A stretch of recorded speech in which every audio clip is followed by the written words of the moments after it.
तर या अन्नत्याग आंदोलनाआधी धनंजय देशमुखांनी दिलेली प्रतिक्रिया पाहूयात.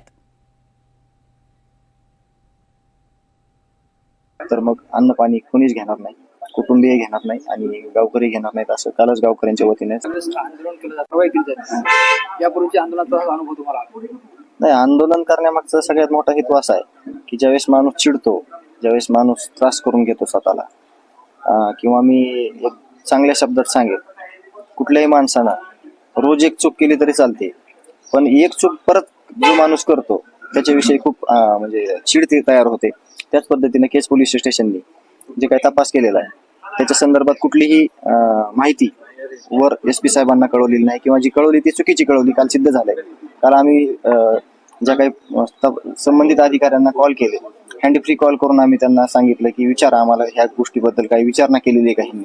तर तसं समोर आलं की आम्हाला कुठेही विश्वासात त्यांनी घेतलं नाही.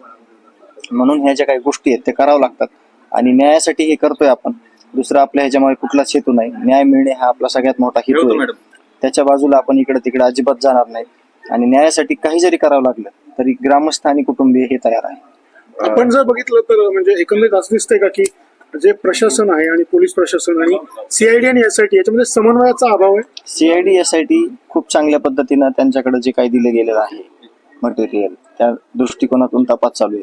परंतु बेसिकली आणि जे काही पार्श्वभूमी आहे सगळी त्यावर सुद्धा म्हणजे सगळी प्रॉपर इन्व्हेस्टिगेशन होणं अपेक्षित आहे. ती तशी झालेली नाहीये.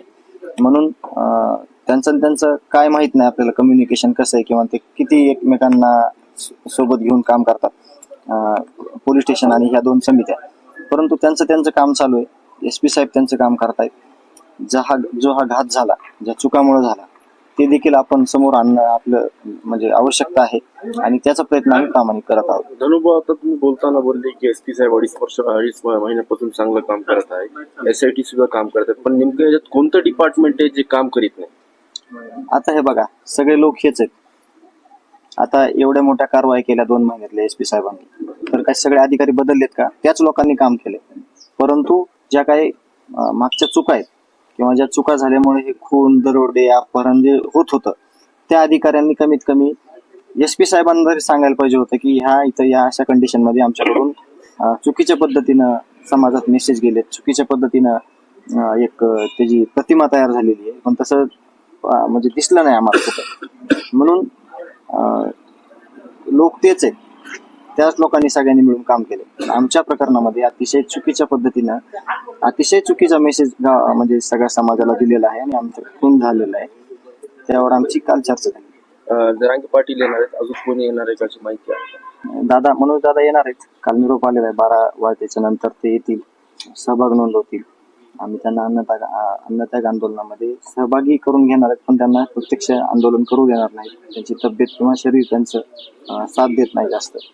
म्हणून जे गावकरी आहेत आणि जे कुटुंबीय आहेत तेच फक्त आंदोलन करणार आहे. आपलं आंदोलन जे 75 दिवसाच्या वर गेलेलं आहे, चालू आहे. इकडे कोणी ना कोणी राजकीय लोक येत होते किंवा सामाजिक लोक येत होते, त्यांच्याशी तुमचा काय सकाळी किंवा रात्री संपर्क साधलेला आहे? ते येणार आहेत की नाही, कुणाशी माझा संपर्क नाही झालेला. फक्त माझा संपर्क गावकरी आणि कुटुंबीय आमच्यामध्ये समन्वय आहे आणि आमच्या दोघांनी मिळूनच हे सगळं आंदोलनाची दिशा ठरवलेली आहे.